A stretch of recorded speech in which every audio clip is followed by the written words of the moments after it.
رزق ہر جاندار کی ضرورت ہے، کوئی ذی روح اس کے حصول کی جدوجہد سے خالی نہیں ہو سکتا، مگر ہمارا دین اس کو ضرورت کے درجے میں رکھتا ہے، نہ کہ مقصد کے درجے میں۔ یعنی رزق کمانا، رزق کھانا ضروریات زندگی میں سے تو ہے، لیکن زندگی کا مقصد نہیں ہے۔ یعنی ہم جینے کے لیے کھا رہے ہیں، کھانے کے لیے نہیں جی رہے۔ مومن کے پاس جو دولت آتی ہے وہ اسے اپنی ضروریات پر خرچ کرنے کے بعد دوسرے ضرورت مندوں پر بھی خرچ کرتا ہے، اپنی آخرت کی فکر کرتا ہے، نہ کہ اس دولت سے صرف اپنا معیار زندگی بلند کرتا چلا جائے۔ مومن جائز طریقے سے رزق حاصل کرتا ہے اور جائز جگہوں پر خرچ کرتا ہے۔ مومن اللہ کا رزق کھا کر اللہ ہی کو یاد کرتا ہے، اس کا شکر ادا کرتا ہے۔ لیکن یہ یاد رہے کہ دنیاوی رزق انسان کی مادی ضروریات کو پورا کرتا ہے، مگر اس کی روحانی ضروریات کے لیے جو رزق اللہ نے دے رکھا ہے اس کے لیے اللہ ہی کی طرف رجوع کرنا ہوتا ہے۔ لہٰذا بندہ مومن اپنا سارا وقت صرف مال کمانے میں ہی نہیں لگا دیتا، بلکہ اللہ کی عبادت کے لیے بھی وقت نکالتا ہے، اس عبادت کے طریقوں کو سیکھنے کے لیے، علم حاصل کرنے کے لیے بھی وقت نکالتا ہے، اور یوں وہ رزق کے معاملے میں قناعت اختیار کرتا ہے، اور یہی ذریعہ ہے اطمینان پانے کا، کیونکہ اسے یقین ہوتا ہے کہ ہر جاندار کا رزق اللہ کے ذمہ ہے۔ وما من دابۃ، اور نہیں کوئی بھی جاندار۔ دابہ دبیب سے ہے، ہر اس جاندار کو کہتے ہیں جو سطح زمین پر چلتا اور رینگتا ہے۔ تو روئے زمین پہ چلنے والا ہر جاندار یعنی ذی روح، خواہ انسان ہو یا حیوان ہو، خشکی کا جانور ہو یا پانی کا جانور ہو، اس کی خوراک اور اس کا رزق اللہ تعالیٰ کے ذمہ ہے۔ اس پلانٹ پر جتنے بھی جان رکھنے والے ہیں ان سب کو وہی کھلاتا پلاتا ہے، ان کی ساری ضروریات وہی پوری کرتا ہے۔ یعنی اس نے اپنی تمام مخلوقات کے رزق کی ذمہ داری لے رکھی ہے۔ بولنے والی مخلوق، بے زبان مخلوق، یاد رکھنے والی، غافل، سوال کرنے والی، خاموش رہنے والی، اطاعت گزار، فرما بردار اور نافرمان اور اس کا انکار کرنے والے، وہ سب کو ہی رزق دیتا ہے۔ زمین پہ بکھری ہوئی جتنی بھی مخلوق ہے، زمین میں بسیرا کرنے والی جتنی بھی مخلوق ہے، آسمان کے کناروں پہ محو پرواز جو بھی مخلوق ہے، سمندر کی گہرائیوں میں تیرنے والی جو بھی مخلوق ہے، ان سب کی تعداد کو بھی وہی جانتا ہے، ان کی اقسام اور ضروریات کو جانتا ہے، اور انہیں ہر لمحے رزق پہنچا رہا ہے۔ سورۃ العنکبوت آیت 60 میں اللہ تعالیٰ فرماتے ہیں وَكَأَيٍّ مِّن دَابَّةٍ لَا تَحْمِلُ رِزْقَهَا اللَّهُ يَرْزُقُهَا وَإِيَّاكُمْ وَهُوَ السَّمِيعُ الْعَلِيمُ۔ اور کتنے ہی چلنے والے جاندار ہیں جو اپنا رزق اٹھائے نہیں پھرتے، یعنی اپنی کمر پہ لاد کے نہیں پھر رہے، بلکہ ایک وقت کا کھاتے ہیں اور پھر اگلے وقت کے لیے پھر تلاش میں نکل پڑتے ہیں۔ اللہ انہیں رزق دیتا ہے اور تمہیں بھی، اور وہی سب کچھ جاننے والا، سب کچھ سننے والا اور سب کچھ خوب جاننے والا ہے۔ پرندوں کو رزق دینے والا بھی اللہ ہے۔ عمر بن خطاب سے روایت ہے، کہتے ہیں کہ رسول اللہ صلی اللہ علیہ وسلم نے فرمایا، اگر تم اللہ پر اس طرح توکل کرو جس طرح حق ہے توکل کرنے کا، تو وہ تمہیں اسی طرح روزی دے جیسے وہ پرندوں کو دیتا ہے۔ صبح کو وہ بھوکے اٹھتے ہیں اور شام کو پیٹ بھرے ہوئے آتے ہیں، لیکن وہ سارا دن رزق تلاش کرتے ہیں، یعنی ان کے گھونسلے تک نہیں پہنچتا بلکہ وہ اس کے لیے کوشش اور محنت کرتے ہیں۔ جانوروں کے رزق کا بھی مالک اللہ ہے۔ اس سلسلے میں مسند احمد میں ایک روایت آتی ہے، ابو سعید خدری سے مروی ہے، وہ کہتے ہیں کہ ایک بھیڑیے نے ایک بکری پر حملہ کیا اور اس کو پکڑ کر لے گیا۔ چرواہے نے اس کا تعاقب کیا اور اس سے بکری چھین لی۔ وہ بھیڑیا اپنے دم کے بل پہ بیٹھ کے کہنے لگا، بل پر بیٹھ کر کہنے لگا، تم اللہ سے نہیں ڈرتے؟ وہ بھیڑیا اپنے دم کے بل بیٹھ کر کہنے لگا کہ تم اللہ سے نہیں ڈرتے کہ تم نے مجھ سے میرا رزق جو اللہ نے مجھے دیا تھا چھین لیا؟ وہ چرواہا کہنے لگا، تعجب ہے کہ ایک بھیڑیا اپنے دم پر بیٹھ کر مجھ سے انسانوں کی طرح بات کر رہا ہے۔ تو وہ بھیڑیا کہنے لگا، میں تمہیں اس سے زیادہ تعجب کی بات نہ بتاؤں؟ محمد صلی اللہ علیہ وسلم یثرب میں لوگوں کو ماضی کی خبریں بتا رہے ہیں۔ جب وہ چرواہا اپنی بکریوں کو ہانکتا ہوا مدینہ پہنچا تو اپنی بکریوں کو کسی گوشے میں جمع کیا اور رسول اللہ صلی اللہ علیہ وسلم کی خدمت میں حاضر ہوا اور سارا واقعہ سنایا۔ رسول اللہ صلی اللہ علیہ وسلم کے حکم پر الصلاۃ جامعۃ کی منادی کر دی گئی، اور یہ اس وقت ہوتا تھا جب آپ سب لوگوں کو نماز کے وقت کے علاوہ اکٹھا کرنا چاہتے تھے۔ پھر آپ اپنے گھر سے نکلے اور چرواہے سے فرمایا کہ لوگوں کے سامنے اپنا واقعہ بیان کرو۔ اس نے لوگوں کے سامنے سارا واقعہ بیان کر دیا۔ رسول اللہ صلی اللہ علیہ وسلم نے فرمایا، اس نے سچ کہا۔ تو یہاں پر اللہ سبحانہ و تعالیٰ بندوں کو تسلی دے رہے ہیں کہ رزق کے معاملے میں زیادہ پریشان نہ ہو، کیونکہ سب کا رزق، سب کا رازق اللہ ہی ہے، وہی سب کو رزق فراہم کرتا ہے۔ یہ اللہ کا وعدہ ہے اور اس کی ایک سچی ضمانت ہے، اس کا فضل اور مہربانی ہے۔ حالانکہ اللہ کے ذمے کچھ بھی واجب نہیں ہے، لیکن اگر اللہ نے یہ وعدہ کر رکھا ہے تو پھر یہ ضرور پورا ہو کر رہے گا، کیونکہ اللہ وعدے کی خلاف ورزی نہیں کرتا۔ شیطان انسانوں سے فقر کا وعدہ کرتا ہے، جبکہ اللہ فضل کا وعدہ کرتا ہے۔ سورۃ البقرہ میں آتا ہے الشیطان یعدکم الفقر ویأمرکم بالفحشاء واللہ یعدکم مغفرۃ منہ وفضلا واللہ واسع علیم۔ شیطان تمہیں فقر کا ڈراوا دیتا ہے اور تمہیں شرمناک بخل کا حکم دیتا ہے، اور اللہ تمہیں اپنی طرف سے بڑی بخشش اور فضل کا وعدہ دیتا ہے، اور اللہ وسعت والا، سب کچھ جاننے والا ہے۔ ابن عباس کہتے ہیں کہ دو چیزیں اللہ کی طرف سے ہیں، دو شیطان کی طرف سے ہیں۔ شیطان تم سے محتاجگی کا وعدہ کرتا ہے اور کہتا ہے اپنا مال خرچ نہ کرو، اسے اپنے ہی پاس روک کر رکھو کیونکہ تمہیں آئندہ اس کی ضرورت ہوگی، اور وہ تمہیں بے حیائی کا حکم بھی دیتا ہے۔ اور اللہ تم سے وعدہ کرتا ہے کہ وہ ان نافرمانیوں پر تمہیں معاف کر دے گا اور رزق میں اضافہ کر دے گا۔ اور جہاں تک لفظ رزق کا تعلق ہے تو ابن منظور لسان العرب میں کہتے ہیں رزق سے مراد ہر وہ چیز ہے جس کے ساتھ ہر زندہ مخلوق کی زندگی قائم ہوتی ہے، خواہ وہ چیز مانوی ہو یا مادی ہو۔ یعنی ہر زندہ مخلوق جس چیز پر انحصار کرتا ہے، جس پر اس کی زندگی کا دار و مدار ہوتا ہے، وہ اس کے لیے رزق ہے۔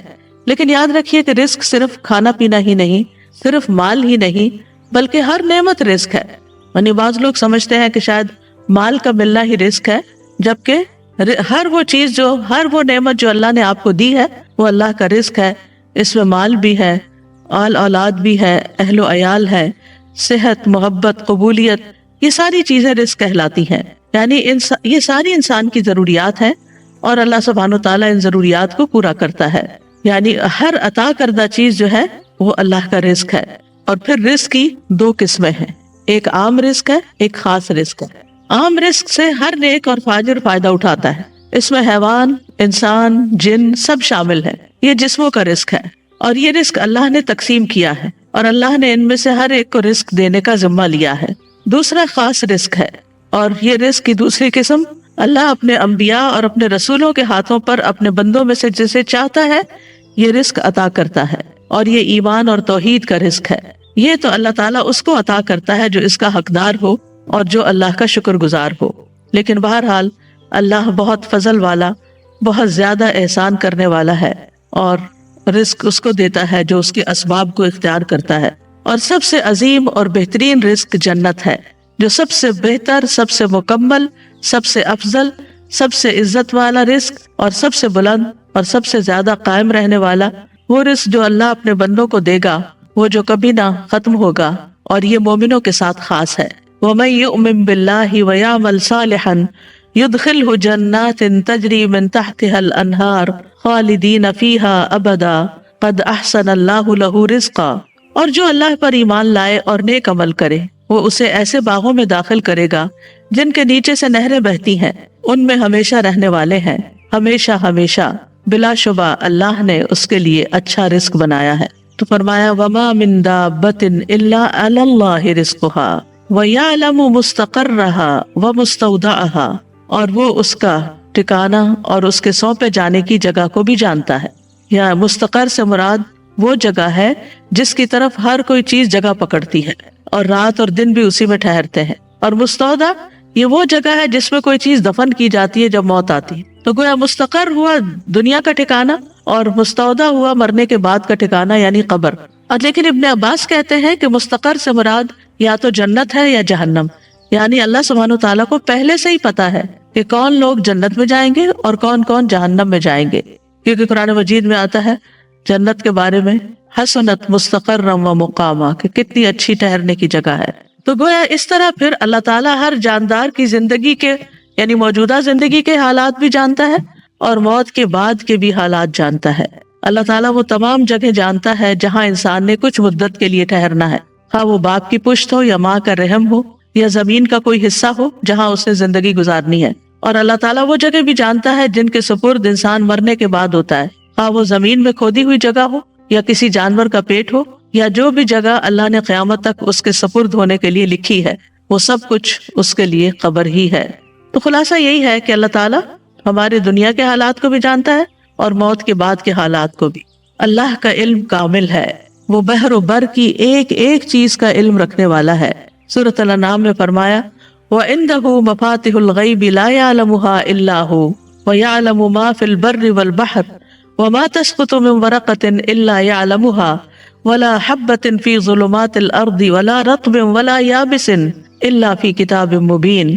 اور اسی کے پاس غیب کی چابیاں ہیں، انہیں اس کے سوا کوئی نہیں جانتا، اور وہ جانتا ہے جو کچھ خشکی اور سمندر میں ہے، اور کوئی پتا نہیں گرتا مگر وہ اسے جانتا ہے، اور زمین کے اندھیروں میں کوئی دانہ نہیں، اور نہ کوئی تر جگہ ہے اور نہ خشک مگر وہ ایک، نہ کوئی تر چیز ہے نہ خشک مگر وہ ایک واضح کتاب میں ہے۔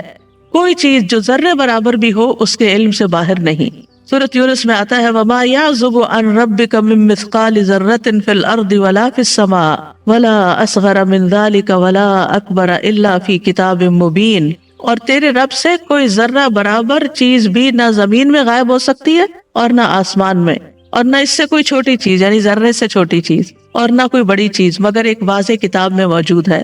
کل فی کتاب مبین، ہر چیز لوح محفوظ میں لکھی ہوئی ہے، واضح کتاب میں لکھی ہوئی ہے۔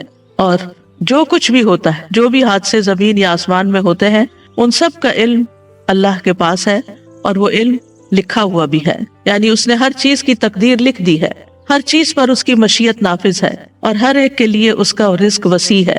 پھر اسی طرح آسمان اور زمین کی ہر خبر لکھی جا چکی ہے۔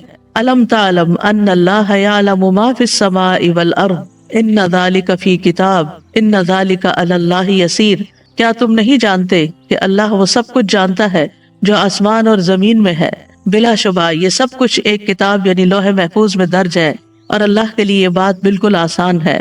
آسمان و زمین کی تخلیق سے 50,000 سال پہلے اللہ نے ایک کتاب میں سب کچھ لکھ دیا۔ تو اس آیت سے یہ پتہ چلتا ہے کہ اللہ ہی دراصل رازق ہے، رزق کا مکمل اختیار اللہ کے پاس ہے۔ سورۃ فاطر میں آتا ہے یا ایھا الناس اذکروا نعمت اللہ علیکم هل من خالق غیر اللہ یرزقکم من السماء والارض لا الہ الا هو فانا تؤفکون۔ لوگو اپنے آپ پر اللہ کے احسان کو یاد رکھو، کیا اللہ کے سوا کوئی اور خالق ہے جو تمہیں آسمانوں اور زمین سے رزق دے؟ یاد رکھو اس کے سوا کوئی الہ نہیں، پھر تم کہاں سے دھوکہ کھا جاتے ہو۔ تو الہ ہی میں یہ بات بھی شامل ہے کہ وہ ڈیٹی ہے، سب کا رازق ہے، سب مخلوقات کو پال رہا ہے، اور اگر رازق وہ ہے تو پھر عبادت بھی اسی کی ہونی چاہیے۔ وہ رزق کو بڑھاتا بھی ہے اور گھٹاتا بھی ہے، یہ بھی یاد رکھیے، یعنی انسان کا رزق ہمیشہ ایک جیسا نہیں رہتا۔ اگر آج کسی کے پاس کم ہے تو کل زیادہ بھی ہو سکتا ہے، اور اگر آج کسی کے پاس زیادہ ہے تو کل کم بھی ہو سکتا ہے۔ اللہ یبسط الرزق لمن یشاء ویقدر وفرحوا بالحیاۃ الدنیا وما الحیاۃ الدنیا فی الآخرۃ الا متاع۔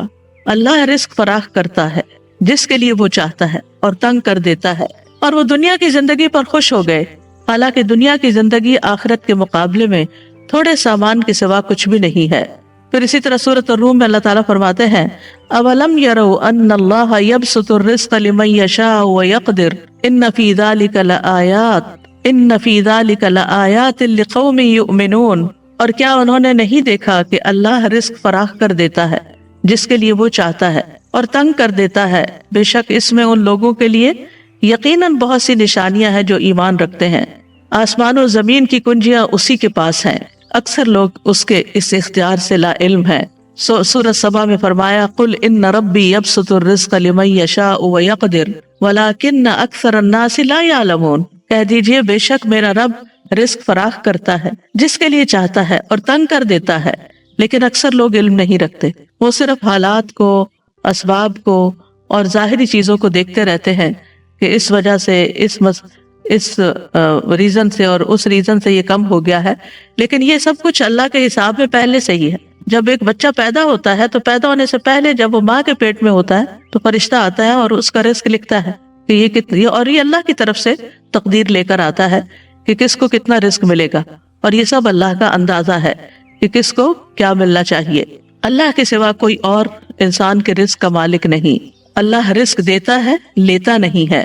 سورۃ طٰہٰ میں اللہ تعالیٰ فرماتے ہیں وَأْمُرْ أَهْلَكَ بِالصَّلَاةِ وَاصْطَبِرْ عَلَيْهَا لَا نَسْأَلُكَ رِزْقًا نَحْنُ نَرْزُقُكَ وَالْعَاقِبَةُ لِلتَّقْوَىٰ۔ اور اپنے گھر والوں کو نماز کا حکم دو اور اس پر خوب پابند رہو، ہم تم سے کسی رزق کا مطالبہ نہیں کرتے، ہم ہی آپ کو رزق دیتے ہیں اور اچھا انجام تقویٰ کا ہے۔ لیکن آپ دیکھیے کہ اس کے برعکس ہم اپنے گھر والوں کو کس چیز کا یا بچوں کو کس چیز کا حکم دیتے رہتے ہیں، وہ نماز پڑھیں یا نہ پڑھیں، نماز کی پابندی کریں یا نہ کریں، اس کا اتنا غم نہیں ہوتا جتنا اس بات کا غم کہ یہ کیا کما رہے ہیں، یہ کہ کہاں سے کھائیں گے، یہ کیسے جئیں گے۔ ضرور اس کا بھی فکر ہونا چاہیے، یہ نہیں کہا گیا کہ اسباب اختیار نہ کرو، اسباب اختیار کرنے چاہیے، لیکن اللہ سبحانہ وتعالیٰ فرماتے ہیں کہ ہم آپ سے رزق نہیں مانگتے، رزق تو اللہ کے ہاتھ میں ہے۔ نحن نرزقک ان اللہ هو الرزاق ذو القوۃ المتین، اور اگر وہ اپنا رزق روک لے تو کوئی دے نہیں سکتا۔ امن ھذا الذی یرزقکم ان امسک رزقہ بل لجوا فی عتو ونفور، یا وہ کون ہے جو تمہیں رزق دے اگر وہ اپنا رزق روک لے، بلکہ وہ سرکشی اور بدکنے پر اڑے ہوئے ہیں۔ تو جب انسان کو یہ یقین ہو جاتا ہے کہ رازق اللہ ہے تو پھر انسان رزق کی تنگی میں اسی کی طرف رجوع کرتا ہے، ورنہ وہ انسانوں کو یہ سمجھتا ہے کہ یہ میرے رازق ہے تو پھر وہ ان کی چاکری پہ لگ جاتا ہے اور ان کی خوشامد پہ لگ جاتا ہے کہ شاید یہی جاب دیں گے تو جاب ہوگی، یا یہ تعاون کریں گے تو ہی رزق ملے گا، جبکہ رزق جو ہے وہ اللہ کے ذمہ ہے۔ اللہ تعالیٰ فرماتے قل ارأیتم ان اصبح ماؤکم غورا فمن یأتیکم بماء معین، کہہ دو کیا تم نے دیکھا اگر تمہارا پانی گہرا چلا جائے تو کون ہے جو تمہیں بہتا ہوا پانی لا کر دے۔ یعنی رزق کے جتنے بھی سورسز ہیں وہ اللہ کے ہاتھ میں ہے، اور وہ بندوں کی ضرورت کے مطابق ان کو نکالتا رہتا ہے، اور پھر جس کو جیسا چاہتا ہے جتنا چاہتا ہے رزق دیتا ہے، یعنی جس کو چاہتا ہے وافر دیتا ہے اور جس پہ چاہتا ہے تنگ کر دیتا ہے۔ سورۃ زاریات میں آتا ہے ان اللہ هو الرزاق ذو القوۃ المتین، بے شک اللہ ہی بے حد رزق دینے والا، طاقت والا، نہایت مضبوط ہے۔ اور اس معاملے میں یعنی رزق کے معاملے میں کوئی بھی اللہ کو عاجز کرنے والا نہیں، یعنی اگر اللہ تعالیٰ دینا چاہے کسی کو تو کوئی روک نہیں سکتا، اور اگر وہ روک دے تو کوئی دے نہیں سکتا۔ قرآن مجید میں آتا ہے ان ھذا لرزقنا ما لہ من نفاد، بلا شبہ یقیناً یہ ہمارا رزق ہے جس کے لیے کسی صورت ختم ہونا نہیں ہے۔ دنیا میں بھی جب تک مخلوقات زندہ ہے رزق آتا رہے گا، اور جنت میں جانے کے بعد تو جنت کا رزق کبھی ختم ہوگا ہی نہیں۔ پھر یہ رزق کے معاملے میں یہ بھی یاد رہے کہ اللہ سبحانہ تعالیٰ اپنے نافرمانوں کو بھی رزق دیتا ہے، یعنی اگرچہ تقویٰ سے اور توکل سے یعنی کہ رزق کی کنجیاں ہیں کئی ایک، لیکن جو نافرمانی کرتے ہیں دنیا کی اس محدود زندگی میں، چونکہ وہ اللہ کی مخلوق ہے، اللہ نے ان کو پیدا کیا ہے، تو اللہ تعالیٰ ان کو رزق بھی عطا کرتا ہے، ان کی نافرمانیوں کے باوجود بھی انہیں رزق دیتا ہے۔ شیطان بھی اللہ ہی سے رزق مانگتا ہے، حالانکہ وہ اللہ کا دشمن ہے، لیکن رسول اللہ صلی اللہ علیہ وسلم نے فرمایا کہ ابلیس نے کہا اے میرے رب تو نے اپنی ساری مخلوق کا رزق واضح کر دیا ہے، تو میرا رزق کہاں ہے؟ اللہ نے فرمایا ہر وہ چیز جس پر میرا نام نہ لیا جائے اس رزق میں تم شامل ہو۔ پھر اسی طرح آسمان والوں کو بھی وہی رزق دیتا ہے اور زمین والوں کو بھی وہی رزق دیتا ہے۔ حاتم الاسم سے پوچھا گیا من این تاکلوا، کہاں سے تم کھاتے ہو؟ یعنی تم کوئی کام کاروبار تو نہیں کرتے، کھاتے کہاں سے ہو؟ قال من عند اللہ، کہنے لگا اللہ کے پاس سے۔ ان کو کہا گیا کہ اللہ تعالیٰ آسمان سے تمہارے لیے دینار و درہم نازل فرمائیں گے؟ انہوں نے کہا کیا اللہ صرف آسمان ہی میں ہے؟ یہ زمین بھی اسی کی ہے اور یہ آسمان بھی اسی کا ہے، اگر وہ میرا رزق آسمان سے نہ دے گا تو زمین سے چلا کر میرے پاس لے آئے گا۔ وہ کہتے ہیں نا تمہارا آسمان سے اترے گا، بات یہ ہے کہ وہ زمین سے بھی لے آئے گا۔ پھر انہوں نے یہ شعر پڑھے وَكَيْفَ أَخَافُ الْفَقْرَ وَاللَّهُ رَازِقِي، میں فقر سے کیوں ڈروں جبکہ اللہ میرا رازق ہے۔ وَرَازِقُ هَذَا الْخَلْقِ فِي الْعُسْرِ وَالْيُسْرِ، تنگی اور آسانی میں اس مخلوق کا رازق وہی ہے۔